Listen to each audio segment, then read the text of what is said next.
of a seabird, they appear as emerald stepping stones in a formidable ocean, rugged, remote, and seemingly untouched by time. The quality of light here is different, a soft, diffused luminescence that seems to emanate from the very air, making the greens of the hillsides impossibly vibrant against the dark, brooding sea. But to look closer is to discover a modern, intricate society, one that has not merely survived, but thrived, weaving its existence into the very fabric of this demanding environment. This is a story not of isolation, but of a deep and abiding connection to the sea that surrounds, to the land that sustains, and most importantly, to the people who call this place home. This is the story of the quiet life in the Faroe Islands.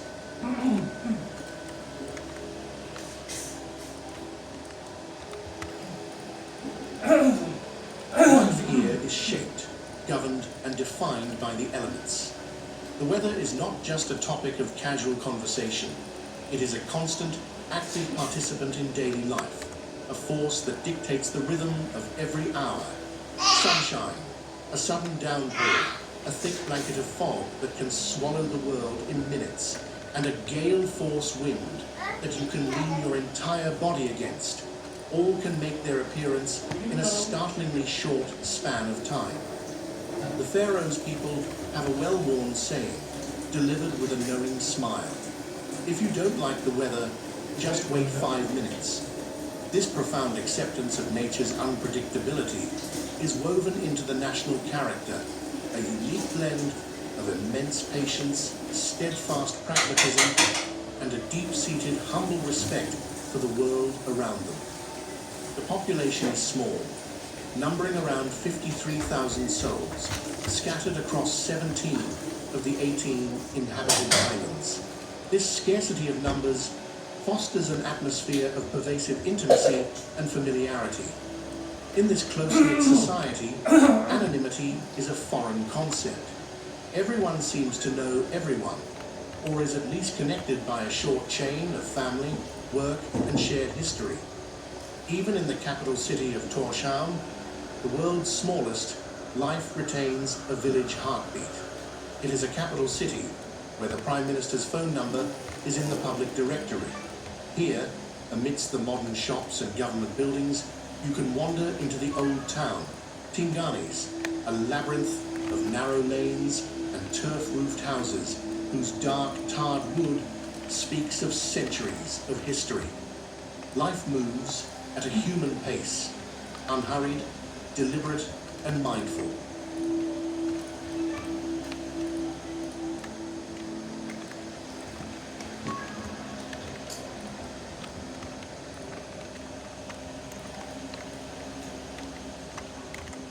Daily life in the Faroe Islands is anchored in the bedrock of community. In the small villages that cling tenaciously to the coastlines, often sheltered in fjords or perched on ledges above the sea, life revolves around simple, dependable, and time-honored routines. The day often begins not with the sound of an alarm clock, but with the call of an oyster catcher or the low hum of the wind moving through the grass. For many, the first act of the morning is a look out the window, not just to gauge the weather, but to observe the sea, the great provider, the source of the island's prosperity and their very sustenance. Is it calm enough for the small boats? Are the trawlers returning? The sea is the village bulletin board. The family unit is the cornerstone of Faroes society. Homes are sanctuaries of warmth and light, havens from the often harsh and unforgiving weather outside. They are places of hupni, a Faroes concept akin to the Danish hygge, a feeling of coziness, contentment, and shared warmth. It is the soft glow of a lamp in a window on a dark afternoon, the aroma of coffee brewing, the quiet click of knitting needles, the murmur of conversation around a kitchen table. It is a deliberate cultivation of comfort and togetherness. It is common for multiple generations to live in close proximity, creating a powerful and resilient support network that forms the backbone of the community.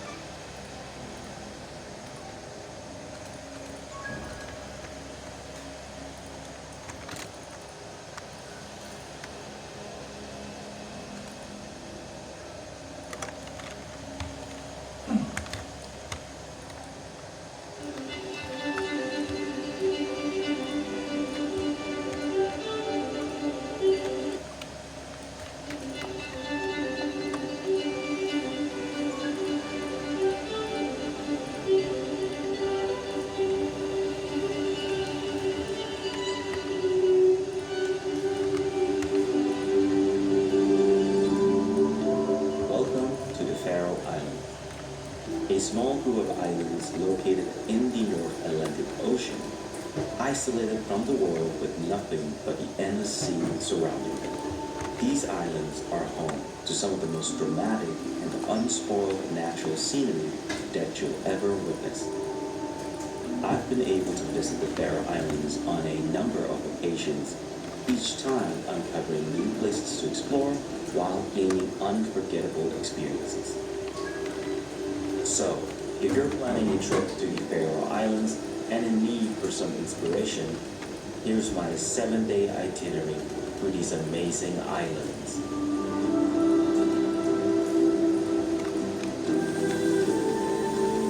I highly recommend renting your car. Having your own car provides you with complete freedom over your itinerary. It allows you to decide where to go and when to go. Also, the roads here are paved and easy to drive with no need for a big 4x4 of any sort.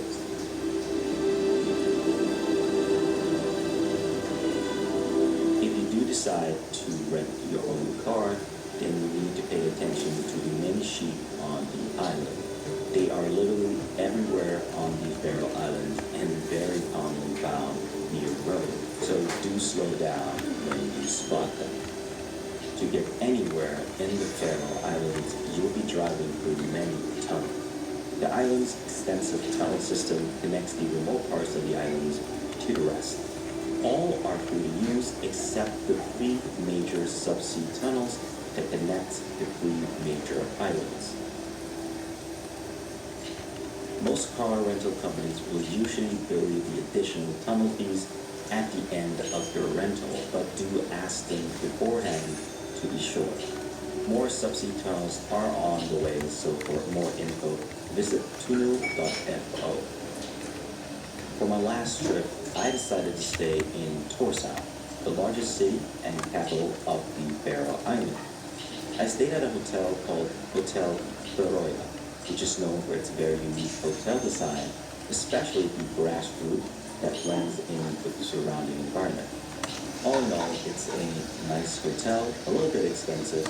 There are more budget options available in the city center or on the other islands. I'll be linking to some suggestions in the description box below, so do check them out. Nature is the major attraction in the Faroe Islands, and to get to a lot of these beautiful places, you'll need to hike. One of the more contentious subjects when it comes to visiting the Faroe Islands is the hiking fees. Some of the places I'll be sharing in the video will cost a fee, and to be totally honest, the fees are a bit steep for my liking. Many of the trails go through privately owned land, and the landowners charge people going through them. Some of the fees can be as low as 100 Danish kroners, which is about $13 US, to 550 Danish kroners, which is more closer to $72 US. Now, as someone whose work is to travel, this for me was a necessary expense, but I can understand why many people would be put off by this. So if you're coming to Faroe Islands and you're planning to visit 1 or 2 of these places, now you know. And it's up to you whether you think it's worth it or not.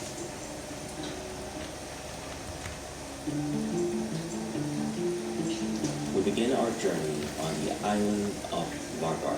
at the international airport. This is where we pick up our rental car and begin our exploration of the first island. While on Vargar, I always recommend making the almost customary visit to the village of Casadura. This is where you can find the famous view of the waterfall, along with the village and the imposing mountains surrounding it in the background. There's a small path from the village that leads to the waterfall.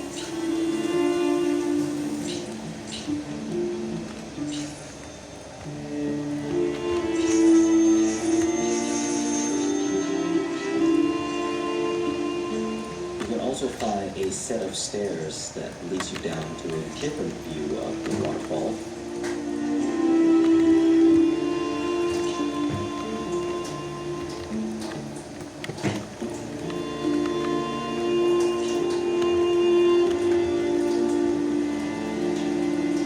From Casadura, our next destination is Dunas Drata, a pair of 70 meters tall sea stacks on the western coast of the island.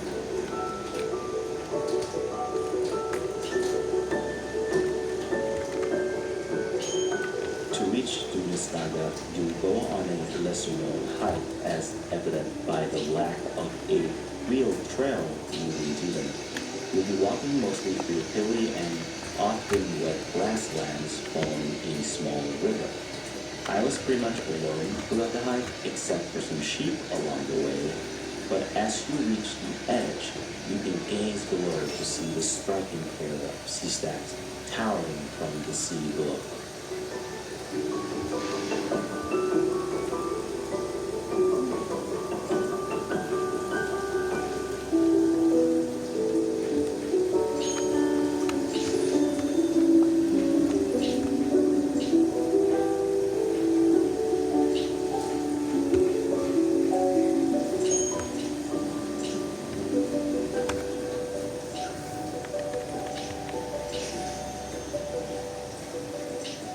You can find links to maps and the hiking app that I use for this and all of my hiking trips in the description box below.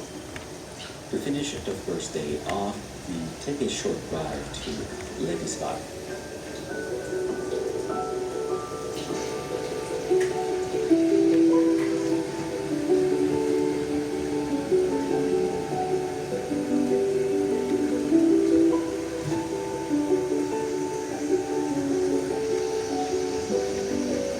This is where we can go on the hike to the Slave Mountain, which was said to be the location where disobedient slaves were cast off during the Viking Age. This is an easy 7-kilometer hike, but be aware that this hike does charge a fee of 200 Danish kroners, approximately $26 US, while children below the age of 14 are free of charge.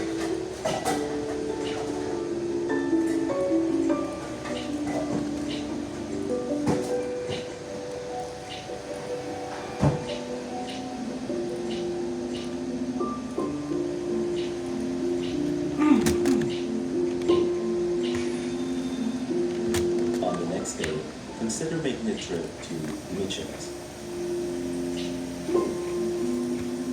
This is a well-known location for seeing the famous puffins as they nest around the edges of the island.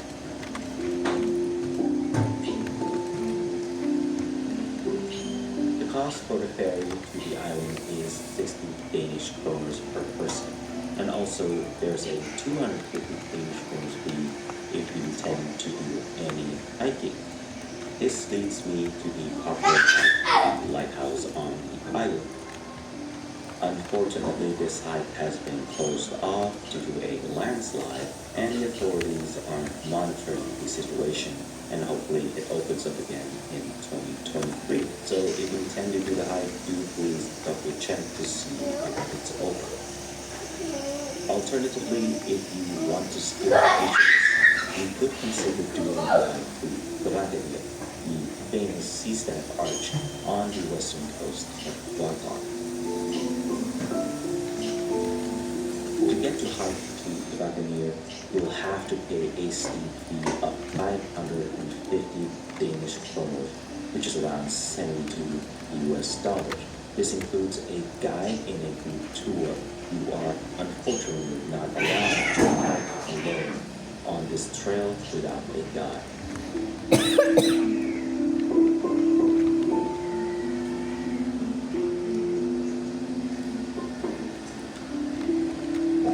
On the third day, we spent some time in Tórshavn, the largest city and capital of the Faroe Island.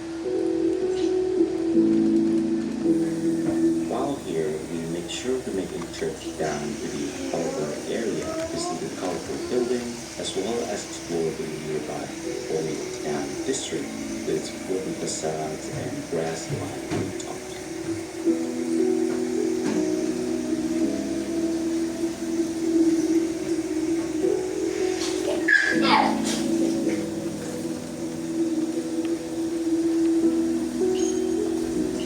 We then continue our trip and make a quick stop at Norðardalur, a small village tucked away in a valley, and it's known for its winding road that leads down to the village.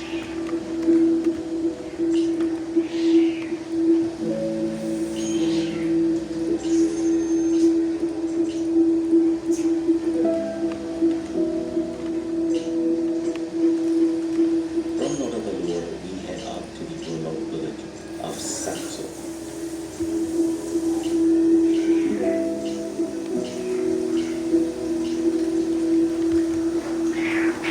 The village is placed above a picturesque lagoon with several waterfalls running down the nearby mountains. When they come to visit the village, Saxon Church, for me the main attraction is the lagoon walk. It takes you along the sandy bank which becomes accessible during low tide, allowing you to reach the often forgotten Saxon Beach.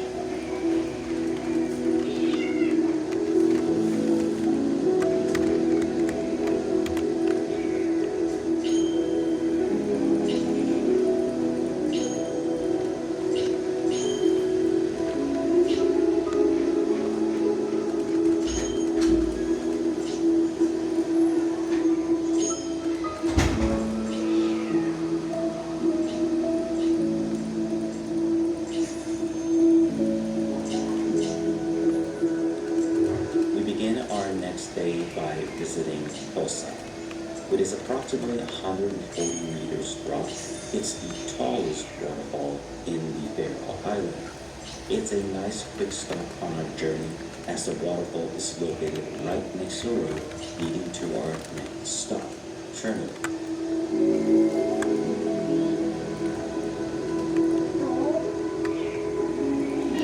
Tjørnvik is the northernmost village on the island of Strenor, with its black sandy beach and view of the distant sea stacks. It's a surprisingly popular place for surfers, and there's even a surf shop nearby that rents out surfing gear. I was, however, more interested in the hike to Mjølnir, a lonely mountain overlooking the North Atlantic Ocean. If you're up for it, be aware that this is a long and strenuous hike, taking on average between 6 to 8 hours to complete for most people. In return for your efforts, you'll witness some spectacular scenery along the route.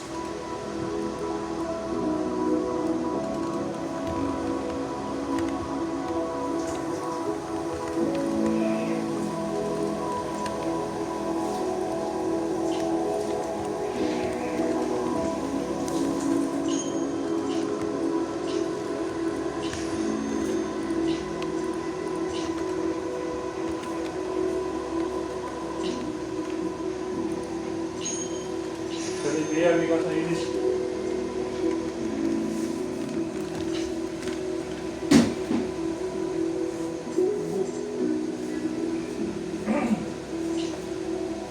On our fifth day, we begin in Tórshavn, where we take a ferry to the southernmost island, Sudoku.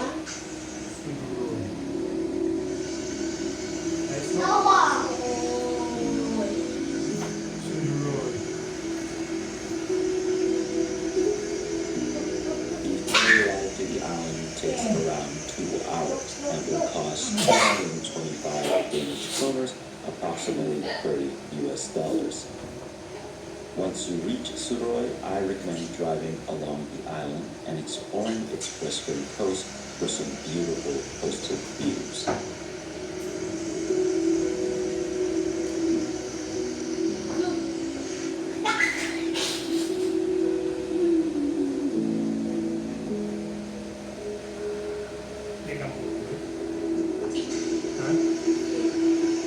As for some particular places to visit, the Elitus School approximately 300 meters drop to the ocean below, which is only crossable by a small bridge. From here, you can also see the Aspundar Stakora sea stack in the distance.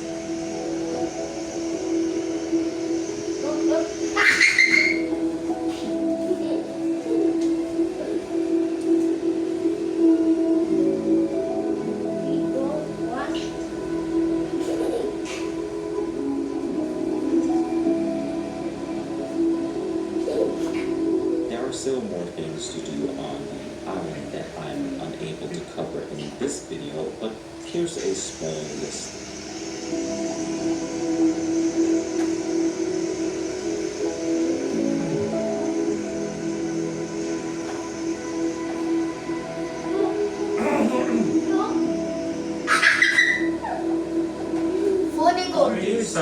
Make the trip to the bottom of Bitham above the village of Brunningur. It's a short walk up to the viewpoint, and it provides an excellent view of the nearby fjord and village below.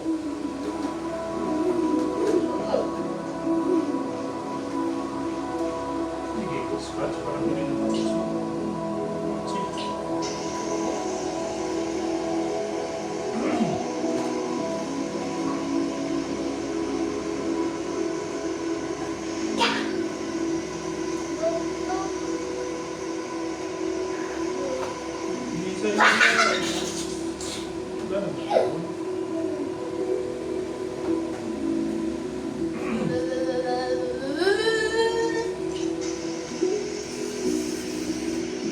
Not too far from Brunningur, you'll find the village of Suðuroy, arguably the most idyllic villages in the entire Faroe Islands.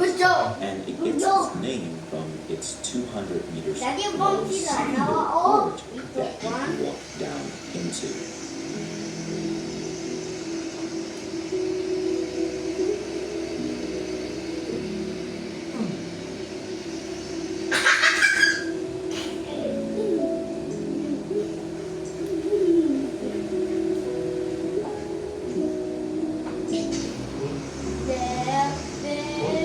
On our final day, we headed to Klaksvík in order to visit Heather Lighthouse. But before that, we head up to the nearby viewpoint of Klaksvík. It's an easy walk up, and you'll get an excellent view of Klaksvík as well as the mountains between the islands.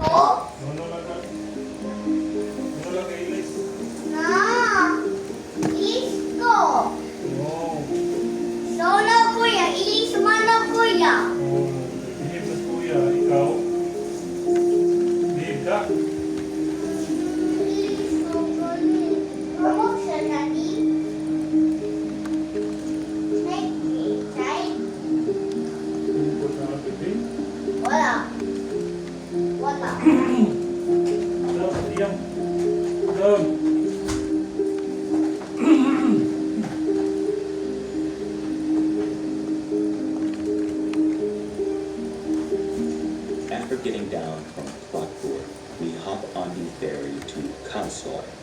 The fee for the ferry is 160 Danish kroners, including both the car and driver.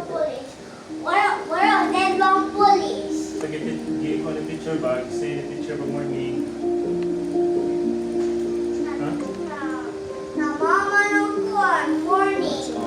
So you magiging can get okay, up same, no? and make Siyam a lang, quick hindi stop mo and visit siyam. Sa magiging same road ba? Stemming from a well-known local folktale where a seal turned into a woman and is kept hostage by a farmer, it has a rather dark twist, so I'll leave it to you to discover the rest of the story. Wala na. Kasi sila, mami. Ha? Kasi sila. As we reach the most northern point of the island, we begin our hike to the Cabo Lighthouse. Please ako, dali, please. Pasok. Yet again, it's an easy hike up, but can get a bit windy due to how exposed the area is. As you get further up, you will start to see the lighthouse in the distance until finally reaching Hellas, the loneliest lighthouse in the world.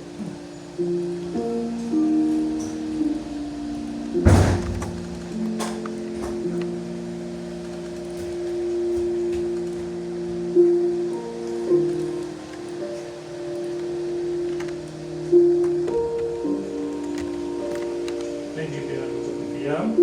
Wala. Wow. Oh. Dali lang. Kami na, ini. Dali ba? Look, sa bibig dali, Before wala. finishing up our time in the Faroe Islands, if you have the time or energy, consider visiting the small village of Arnarfjordur. Dili lang. It's a charming village right by the fjord, partly a tourist Ano spot, naman? but I've heard it's a popular place amongst locals due to its beach facilities.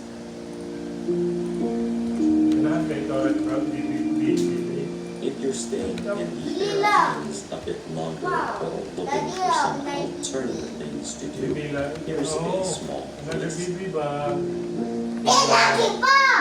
Kuya, Pia, So to finish things off, here's the estimated budget you need for this trip. This is based on my very own trips to the Faroe Islands, but your total cost might vary depending on a number of things such as the exchange rate, hotel, gas prices, and so on. But I do think it gives you a good idea about the cost involved. This is obviously without any airline tickets, so you need to factor those in depending on where you're flying.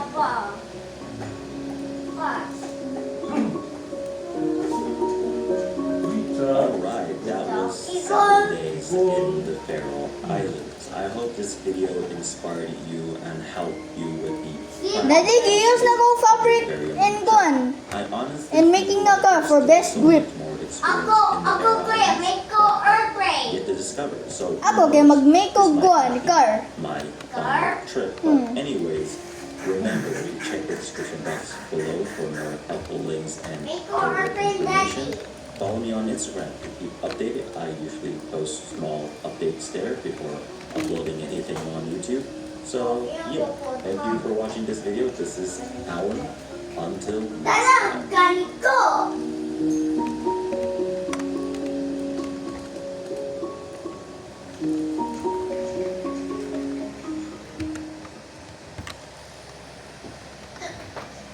na.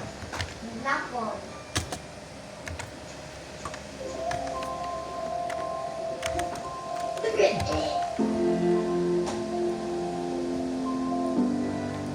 Iceland is one of my favorite countries to visit. I've been fortunate enough to be able to visit Iceland on a number of occasions, each time seeing some fascinating places. Waterfalls, glaciers, At and ang volcanoes. small lang ang This antique. country is home to a long list of vast and beautiful landscapes. Wait, No, Mommy. In this video, I'll be providing an itinerary of Saman. country. We'll be driving around a Ano, ganito. big bus. Big man ka. while making sure to cover the most essential experiences along the route. Ayaw ba? So here's my tip on Mami, Iceland ganito 14 ba? days. Ah, tuloy. Mami, ganito. Let's start with the most important aspect of the trip, the view. Higit rin itong tawag bridge to their chair. Since this itinerary will include some of Iceland's famous emperors, I I rented a small Suzuki Jimny during my last trip to Isa lang Iceland. magpunta rin sa It's a Manila. small and capable car, but it wasn't the most Kuya? comfortable Kuya? car on the road itself. But it felt at home on the rugged mountain roads in Iceland. If you want a bit more comfort both on and off the wind road, getting something larger like the ever-popular Dacia Duster might be a better option, and it's usually also a bit more affordable than the Jimny. Larger 4x4s like a Land Cruiser won't be necessary for this trip, but if you do plan to enter some of the more tougher off-roads, then I would highly advise getting one. For car rentals, I recommend checking out Northbound. It's a price aggregator which lists prices from all the major car rental companies in Iceland, giving you a helpful overview of the cost involved. You can find anything from regular cars to small 4x4s like the Jimny I rented. There's also campers or even larger 4x4s like the Land Cruiser. For more info, I've linked everything in the description box.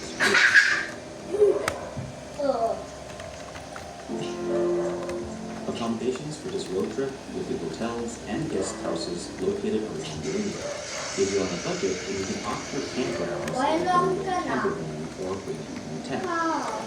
Personally, I opted for a bit more comfort on my last trip to Iceland, and there's just nothing better than a bed waiting for you after a long drive. The best time to visit Iceland is during the summer period, between June to early September. That's when Iceland is the warmest and where most things are accessible, including multi-day treks, and more importantly for this trip, vehicles.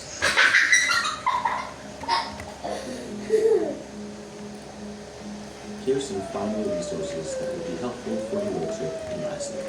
It's important to always check the weather in Iceland. For the most accurate weather updates, check weather.is.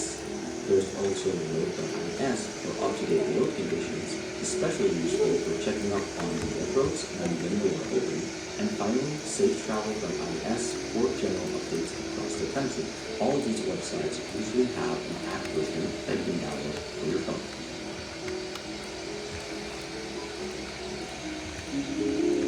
We'll arrive at the Keflavik Airport and pick up our rental car.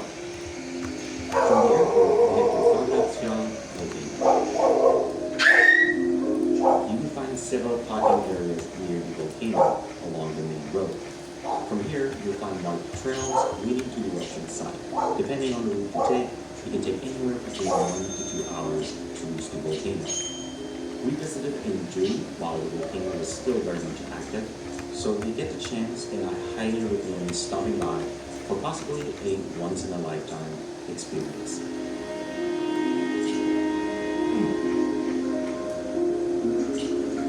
Hey yo, what are you doing? What we are doing, motor?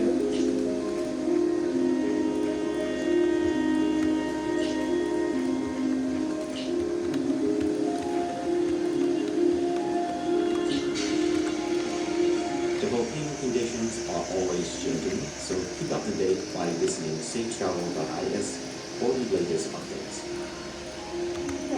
After spending the day at the volcano, we spend the remaining time in Reykjavik, Iceland's capital city. And we There are several attractions that you can visit in the city, so I encourage you to explore. eh. I usually find myself eating a bunch of food every time I'm here in the city. My car. Then stop. On our second day in Iceland, we entered the famous Golden Circle. The first stop is Kerry, a 3,000-year-old crater known for its colorful turquoise water.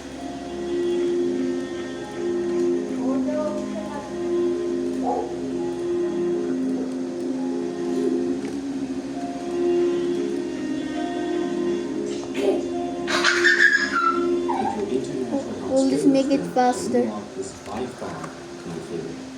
Please make it A faster. beautiful secluded pool hidden away from the roads. If you opt to visit, then make sure to get here either early in the morning or late in the evening if you want the best chances to have the place all to yourself.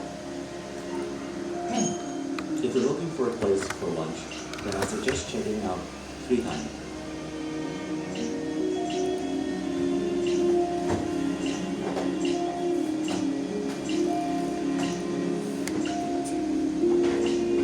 And of course, another well-known stop is at the famous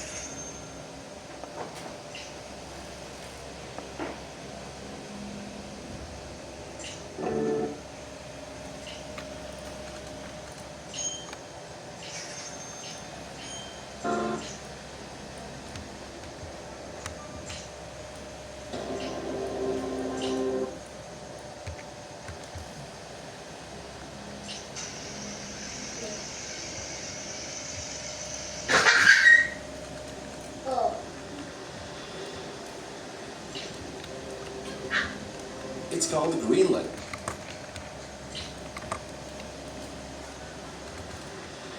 Nope. It's called Nope. Greenland, but there's no green. This is the icy world. The frozen island. The largest island in the world.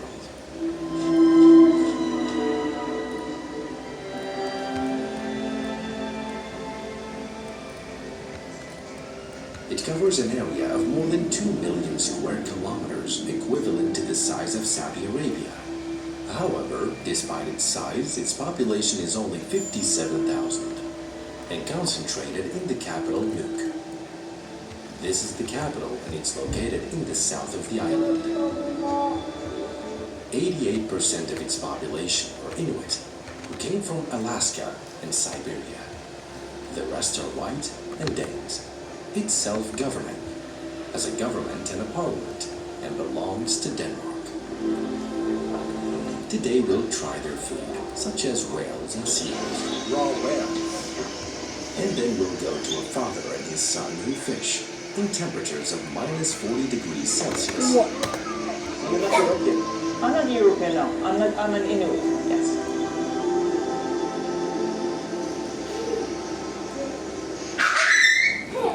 We set off from Copenhagen on a 5-hour Let's try flight RWD. to reach Greenland.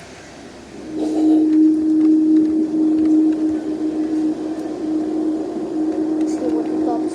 This airport was built by the USA in 1941 during World War II to serve as a refueling station for flights across the Atlantic Ocean. This is the only runway here where large planes can land, which is why this is the only city you can go to. From AW. Copenhagen, Denmark, planes land here.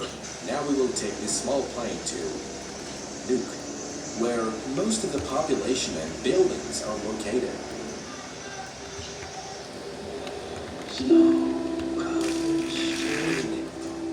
This is the name of the city. We're boarding now. We're going to Nuuk.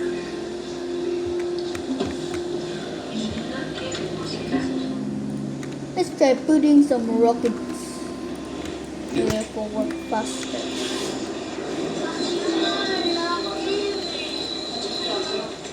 This is Q, the most famous content creator in Greenland. There's no other content creator on the island other than her. Welcome to Greenland. We have arrived in Nuuk. Good. I'm good.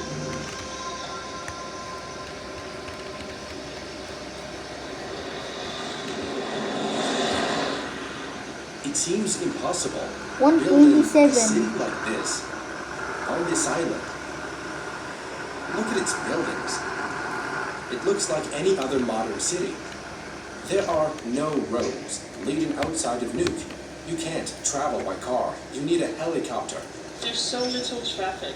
There's only 6,550 normal cars like this one. So the traffic is very The limited. entire island has only 3 traffic lights. There are no roads connecting between cities.